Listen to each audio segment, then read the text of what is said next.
Merci la confiance aux autres continuer pour que ça puisse na Jeune des gars TV, la chaîne pour que ça nous information si et surtout fiable en temps réel. Ayango vous s'abonner massivement à la chaîne Abino pour vos informations sur Takande Bozomona Awa, à petit siège, il y a IDPS Fédération Yafuna, où combat mina présent dans le Panzi, où on a été au Meka, pour décortiquer, topé, pour balayer l'information sur politique. Et en Boka, on a vu ce bien aux hommes, on a simé, basant à militant, un parti, où on va la fédération Yafuna, où on va accompagner, présent, on a une émission autour ça, en direct, le générique des gars civils. Présent, Panzo, il y a un petit siège, d'abord, Mbodina. Mbote. Peut-être pas une fédération de Tambola avant trop DJ, fédération de Kendé. Oui, fédération de Tambola Balam. Ndenge bino bozala panzisango botambola ka bofina ka bo.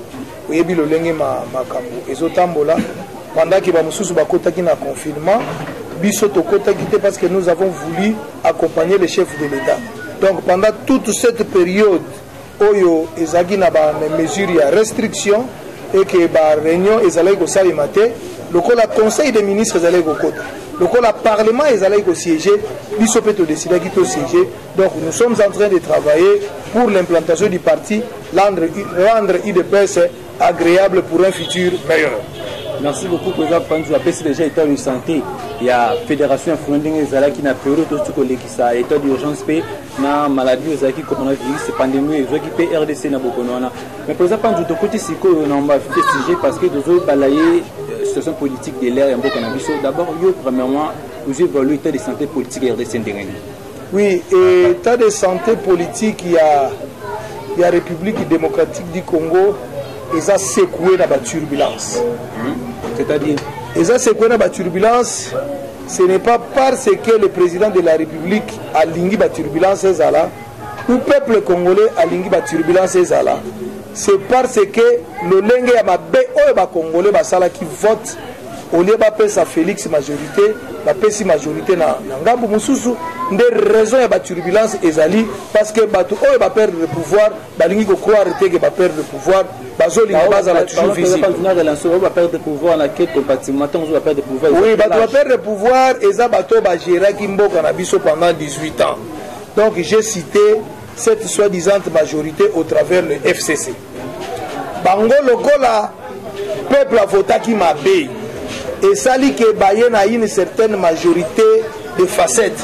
Balingi ba comme ils ont une majorité populaire, le peuple appelle ça que pas Félix Antoine Tshisekedi.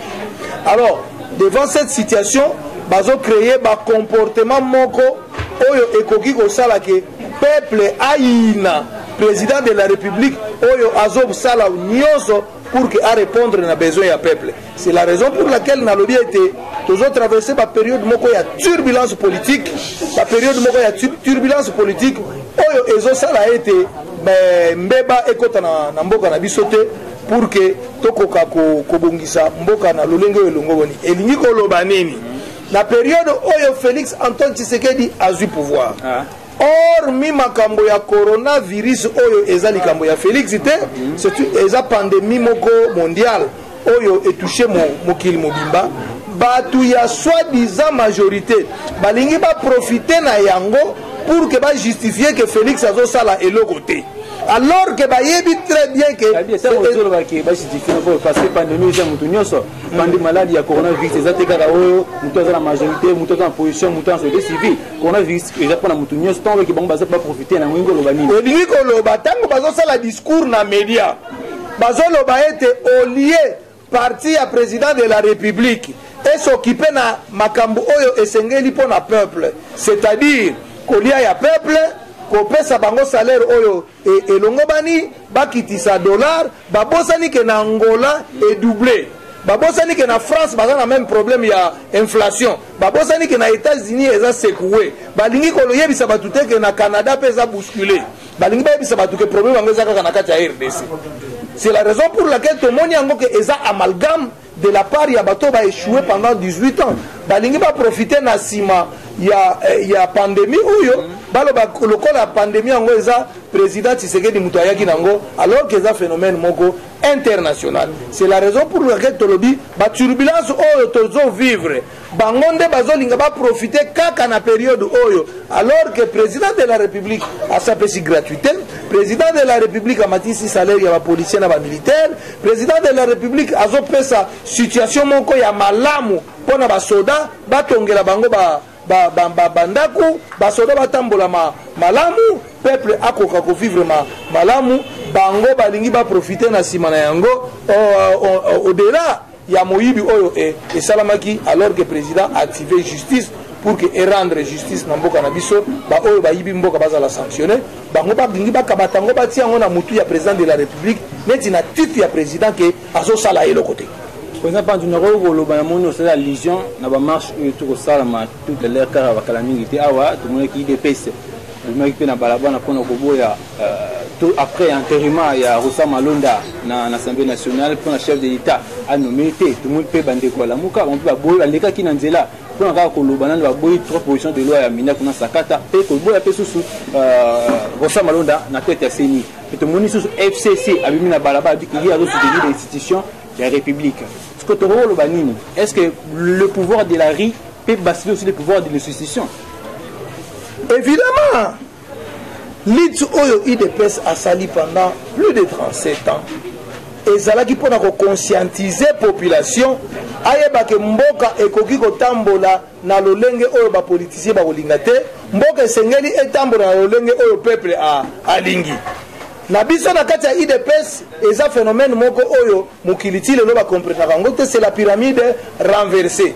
Tolobaka le peuple d'abord. La IDPS besoin pouvoir vous tambola. Justement yango naza ko expliquer yo. Biso c'est le peuple d'abord. To kena Genève, basali bêtise, peuple a remis na Félix retirer signature. Félix a retiré signature à Bibi président de la République, n'est-ce pas? To zongi na kati ya mboka, to bandi ko gérer.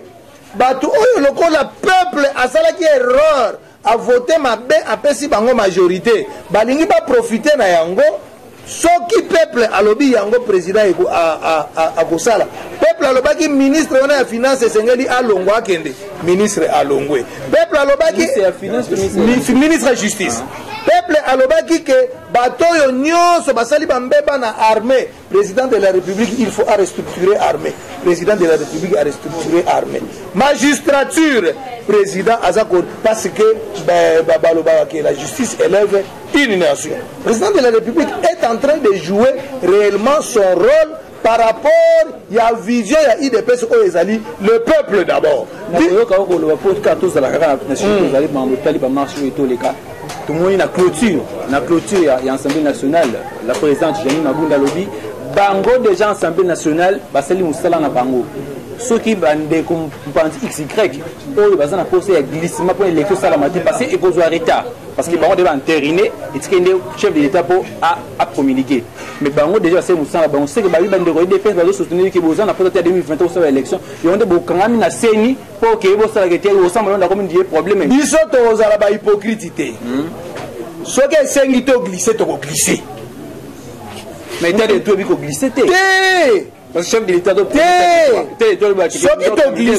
glisser conformément à la loi de la République. Ce qui me lobby que le président de la République élu, c'est lui qui va remplacer, n'est-ce pas, l'ancien président. Donc pour que remise et reprise et salama, il faut élection et salama. Ce qui est élection et salamité. Vous avez parlé de mandat. Et là, il faut soutenir, il pèse au soutenir. Il faut que la ngai na expliqué. Ezalaki soukali. Tangu bango basalaki glissement. Mais ekomi bololo parce que IDPS azana pouvoir. Na lobby te que toza koluka glissement. Mais ce qui comportement na bango esengi que to glisser. Toko glisser bango nde bako regretter. C'est-à-dire quoi? Président lobby a ko entériné nini choix ya Ronsarte parce que peuple a boyi. Oyebi attitude nini la muka zalaka nango. Biso to bimi to lobi to boyi Ronsarte. Mais la muka eye e lobi e boyi Ronsarte. Ba église ba lobi ba boyi Ronsarte ba yebi ekutute.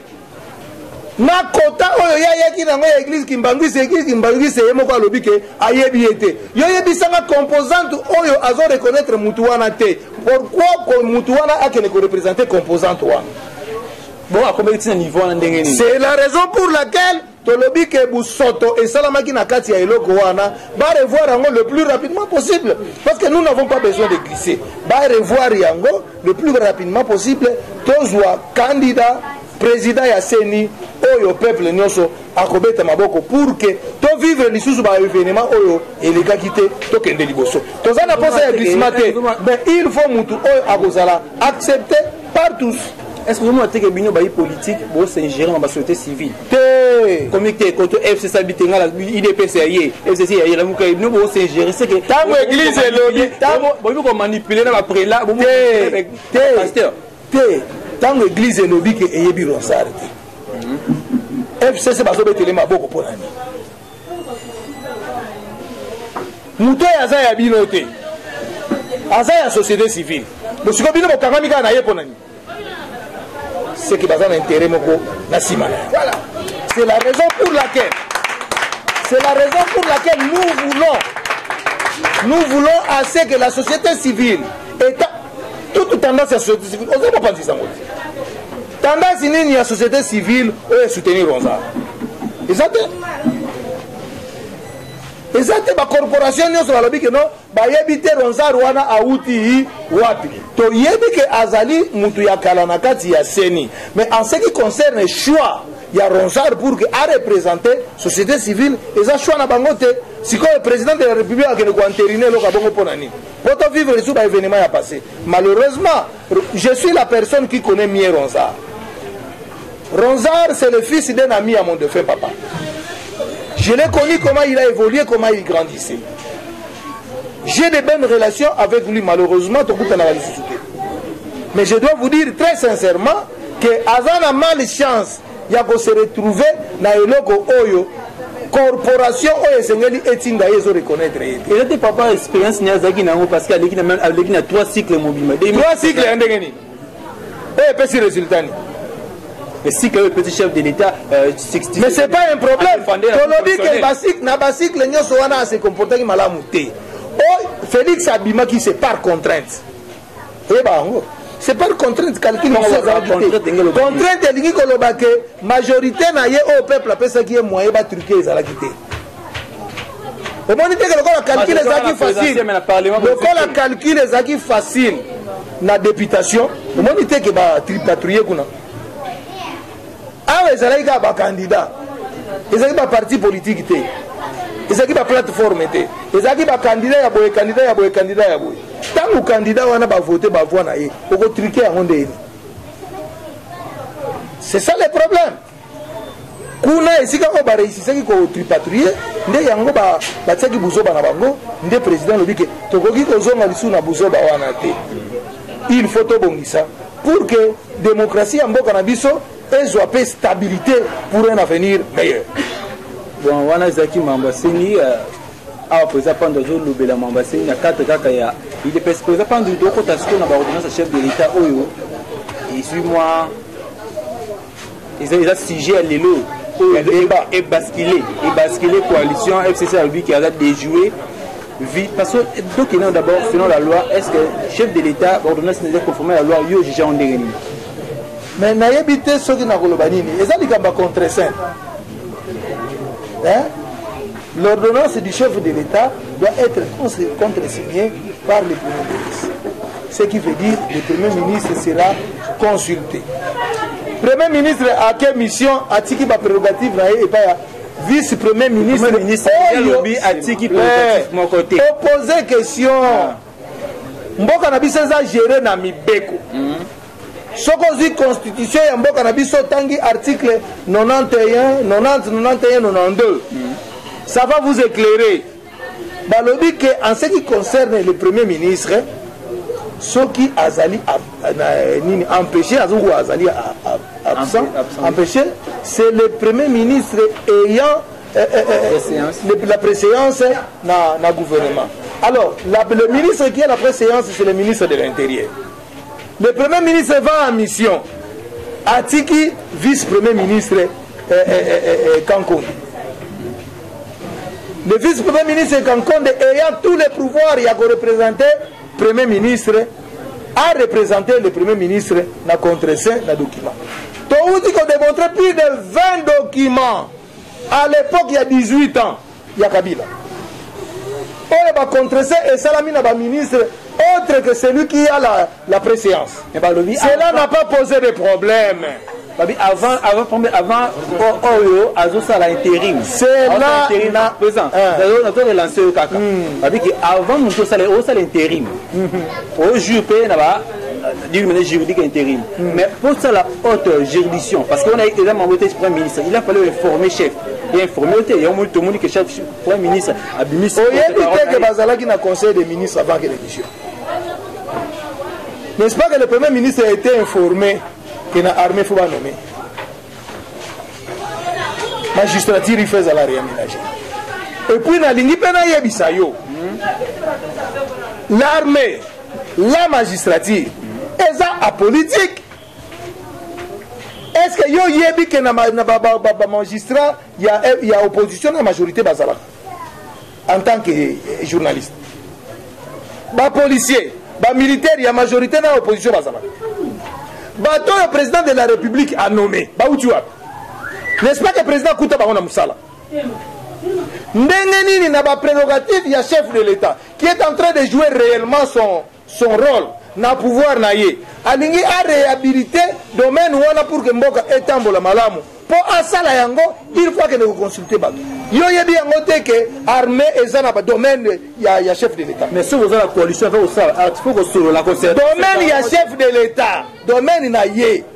Pour qu'il y ait fonctionné malamu, il faut avoir la même mise dans l'armée. À que nous consultons.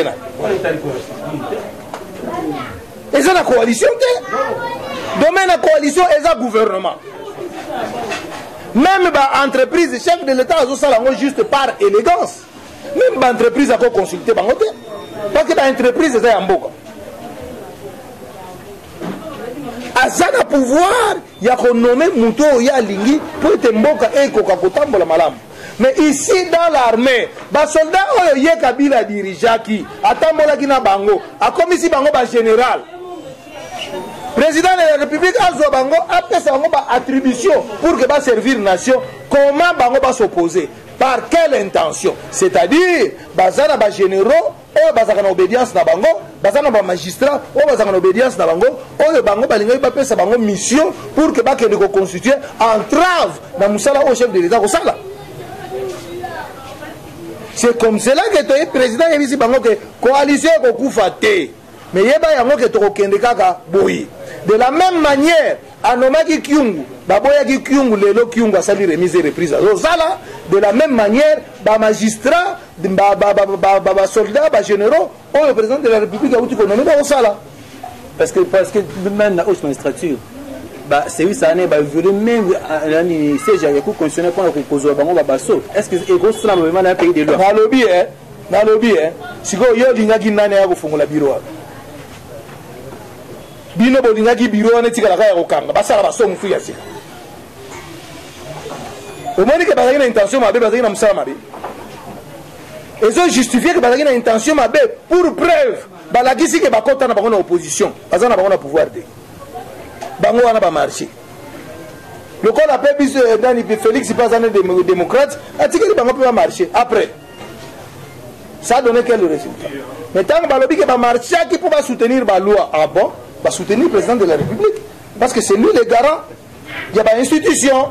Donc, la loi le président de la République a préservé, va sali marche pour que va soutenir l'institution, va soutenir la loi. Donc, ça qui marche pour soutenir le président de la République. C'est ça. Parce que normalement, FCC a lobby, tâche à lobby, coalition aux gens, chef de l'État, coalition aux athées, coalition aux arabes, il y a des résultats. Il y a des résultats. Vraie coalition. Si vous avez une intention, la coalition est bien. C'est-à-dire, le président de la République a respecté le principe de la coalition, il est en train de l'appliquer. Si vous avez une intention, le président de la République qui veille à ce que Makambo est seulement une coalition est tambola. c'est ainsi que bamoni moyen te babimi na balabala na balabala on babimi bazo soutenir benson de la République en commençant par le président de la République si la chef du quartier il doit soutenir bazo soutenir le président de la République. Le président de la République c'est Félix Antoine Tshisekedi Tshilombo. Le premier ministre c'est Ilunga Kamba oyo aza mpe mutu na bango badepute baza badepute na biso baza na parlement bamagistrat baza bamagistrat ya mboka oyo bazogere magistrature basoldat donc c'est-à-dire soutenir les institutions dans son ensemble. Le quoi soutenir les institutions dans son ensemble et soutient le président de la République. Donc baza d'accord na makambo chef de l'État à Sali.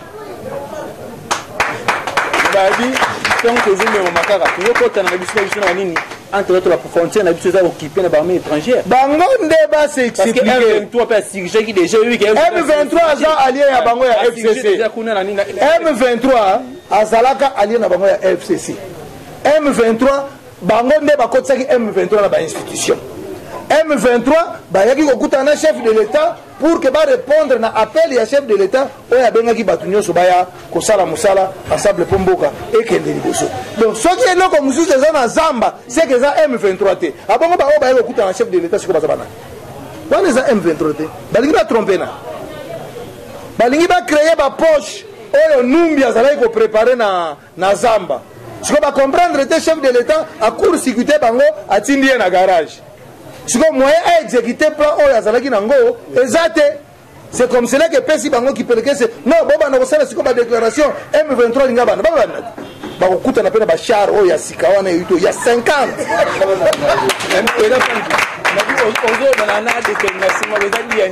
ezadi à pouvoir auto pesaki Félix Antoine Tshisekedi pour avoir combattu pour que nous ayons ces pouvoirs. Je ne pense pas qu'aujourd'hui n'a commis même moi na Lyon aza Lyon. Il ne faudrait pas que Bakanisa que le Félix Azaki Aza est un monsieur pacifique, un monsieur qui parle bien, un monsieur qui sait discuter avec les gens. Aza pacifique dans le sens où c'est un monsieur de la rigueur. Sora lobby 1 tikalaka 1. C'est comme cela que mon détermination au Félix Aza Nango Yamonga Aza. C'est de cette manière que nous devons évoluer avec eux. Le cas de Messana na Makambouana te, ba Messana na ba jeu ya ba tricherie. Bazwa ba mbongo ya l'État ba yibaka. Président lobi zelana la kisabino. Omoni mutu oto sala bandaki ne coalition. Le kola ya yibi na kamati na tindie. Ministre de la Finance alingi Guy Matondo alinga sala boy kamata tinde kuna. Ministre de la Justice alinga tepa yo place wana pona yo esili na conseil des ministres na lingina mona yo te. Akei. Premier ministre Aligna Meka ayebisi ke alobi soki olobi ke okoyate na conseil des ministres na bureau na ngai pe kokota te. Aya asenga audience alobi à la place des athées rendez-vous na conseil des ministres. Asali mabe. Bango balobaki ke président alobaki année 2020 eza année ya ba grande décision. Comprendre la grande décision. C'est ce à quoi nous sommes en train d'assister aujourd'hui. Parce que c'est la vision et honorable Vital Kamerhe qui est lié à ce scénario. Lui qui a Kimbongo, Baché, peut-on peut lobby, Batune Babimek Pena Baba pour la cause. INC, l'association est soutenara, n'est-ce pas que Vital Kamerhe a Bundaki pour un état de droit? Tant que nous avons état de droit, il y a un état de droit. État oyo mibeko eza likolo ya bato. Eza likolo ya bato nyos. Eza likolo pe ya chef de l'État. N'est-ce pas? C'est comme cela que tangu Doli Makambo sali Deli. Malgré pouvoir azaki nango comme ministre provincial, Doli Makambo condamné à la prison. Vital Kamerhe a beti babo. Mais tant que Yemoko a quoi la même situation, baza incapable de reconnaître que ezali état de droit. Asamba qui to asamba qui. Batu ba condamné eza ba juge to ba juge. Olanda ki Vital Kamerhe. Jour ya prononcé ba sentence na ye. Alobaki na ba journaliste ni. D'ailleurs l'auditoire alobaki. que le chef de l'État n'est pour rien dans cette affaire. Le chef de l'État est en train de jouer son rôle, c'est plutôt Eza Batou Bakotina. C'est Batango Banani, Yemoko Ayebi. On va déplorer kaka ingérence na justice. Ingérence nanani, Batanga Kombo, Batanga Te, il est un journaliste. Alors, le chef de l'État, ça l'ingérence. Alors, ce qui est premier ministre, ça l'ingérence. Alors, ce qui est ministre, ça l'ingérence. Du contraire, à ça directeur à cabinet, Eberan, à ça AI. Pas de problème, ça va. Il y a le président Boïk précipitation. C'est ce qui justifie que le président, c'est un monsieur sérieux. Ce qui est président, c'est là que le départ n'a le plus rapidement possible. Le président de la République, il y a vite qu'on soit. Nous avons empêché le chef de l'État. Pourtant, le bail qui a comme directeur à cabinet. Nous avons Tindagi. C'est comme cela que le président Lingi Kotika la réglo. Ndenge makametambolaka abike bon tozela lokola ken appel. Tozela n'appel ceux qui va koloba nini. Ceux qui n'appellent balobika que aza condamné. C'est alors qu'il va remplacer. A koka qui était précipitamment a kabata remplacer pour le bagage non, c'est que l'eau va savoir quoi. Yango na zui. Ndi Eberan dans un intérimaire.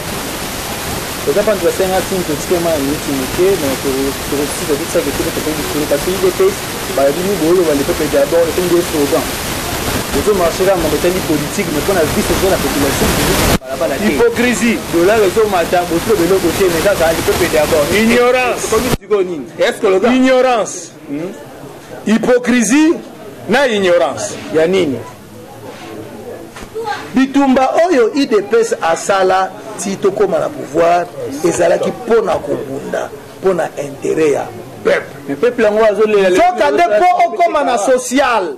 Po okoma na social, il y a l'implication économique. Il y a l'implication de la justice. Il y a l'implication de ya ba domaine mususu. Na ba domaine wana oyo eza na kati ya gouvernement. J'ai l'impression que bino ba journaliste vous ne voulez pas. Qui est le premier ministre?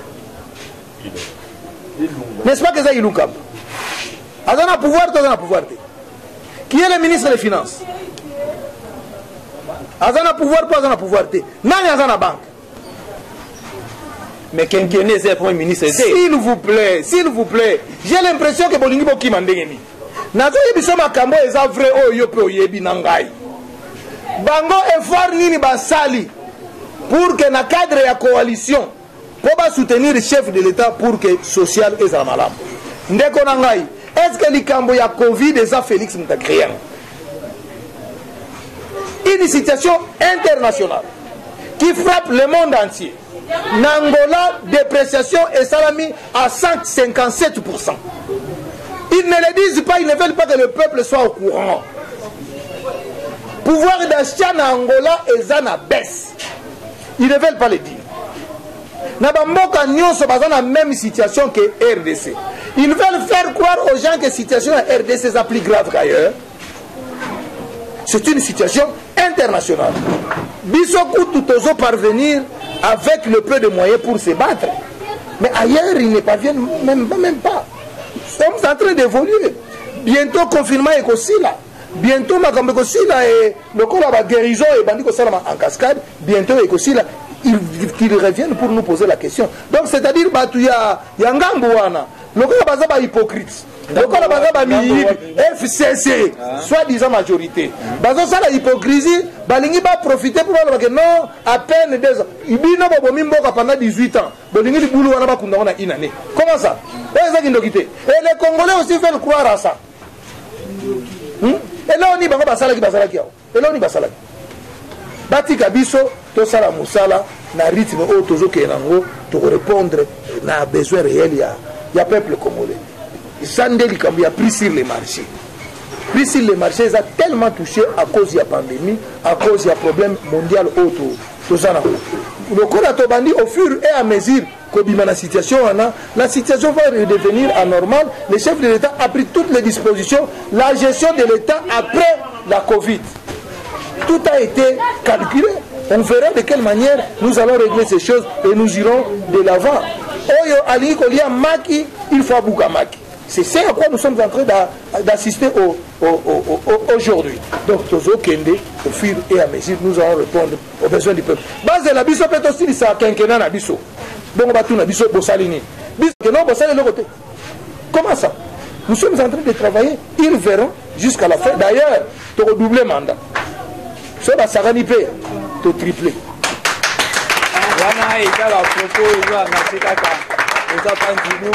Bien sûr, seulement à la carte, il y a siège à la fédération Funa. Il y a des personnes qui ont été honneur à Babiso vraiment na siège na histoire et ba combattre ba sangana pour na makobeta masolo na bango et merci pour na ponda pandu pour na Babiso na éviter ça dans message à suko koloba na toute la émission.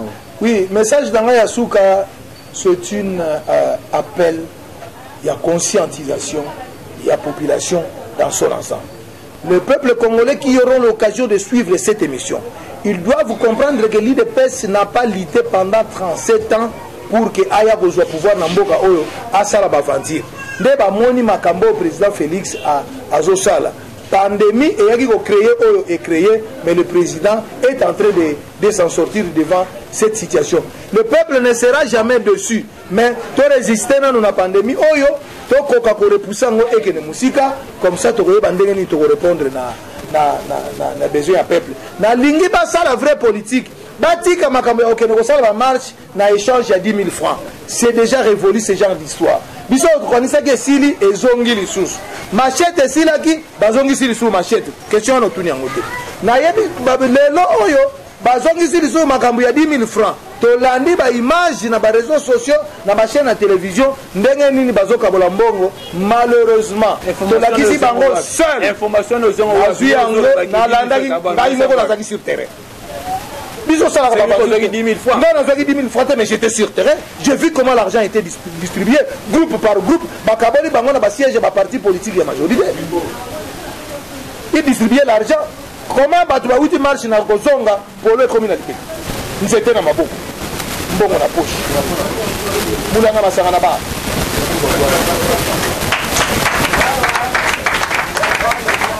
L'habitude de ce qui est changé, l'habitude de changer, c'est donc que le peuple congolais a continué à la naïf. Ne pas souvent manipuler bino. Il faut voter les mains. Il de faire sa bien que na pouvoir. Ce qui dit Gamboana, c'est venu dans notre pays de faire sa la balabala. C'est comme cela que ça en France. Les États-Unis, les partis au pouvoir remarquable contre une loi, une décision qui ne répond pas à la volonté populaire. Donc ça se passe comme ça. Ça va tout nouveau dans RDC. Non, non, non. Et ça la marque déjà. Biso, il dépasse tout en étant au pouvoir. Ce qui gouvernement est sali du camp contre la volonté du peuple. Donc il m'a balabala pour te exprimer bon la mission. Ça va salir là madame. Tu rebête la bango ma bon. Et lui le battre que ceux qui va salir mandé, toi tu vas bango ça marrer, tu tika moto, tu rebima na balabala. Donc c'est ça l'idée de pèse. On peut pas apprendre culture wana makambu ya to ezate. Bango soki to bimaki batumbaka biso na limité. Est-ce que biso otumbi bango? Babimi basilisi bakaboli mbongo bazongi. Toza la kisa bango démocratie ministère intérieur. Toza la kisa bango démocratie kasite. Toza na ministère intérieur, to tiki bango ba marché, basilisi marche, bazongi na kimia ndako. Marche ya 150 messages. Message nanga ye komaki déjà na suka donc na lingi peuple congolais azala naïfité. Oyo aye azolanda message oyo ayebaka IDPS fédération Funa ezo continuer kosala mosala tozosala réimplantation parce que IDPS ezalaka déjà implanté tolingi to réimplanter tozwa ba nouveau oyo bayesika bakokisi 18 ans sika tokotisa bango na bastructure na biso nde yango message tozo prêcher jeunesse. Levez-vous, venez rejoindre le président Étienne Tshisekedi au travers IDPS pour que Tobo Misambo Kanabiso, Toke Nebuso, je vous remercie. Ouais, merci beaucoup. Merci beaucoup à Naïd Rosa qui est de partout. On a une émission à Bruxelles, on est toujours branché. On a Grèce, on a Sarah, nous sommes pas branchés aux États-Unis. On a Papi Mouyamba, OP, Azaïka, toujours un numéro, on a GTG TV, on a toujours branché, d'autres a toujours branché. Donc c'est ma repose à brancher, mais vous s'abonnez massivement dans la chaîne de pour vos informations fiables. Awa pour la première aussi, c'est pour tout le monde qui est présent, Panjo Zali présent, il y a Fédération Union pour la démocratie, pour que ce DPS n'a pas poussé. Oh là, tout balayer ensemble, il y a une situation politique, il y a beaucoup d'analyses. Et grand merci, il y a Taylor.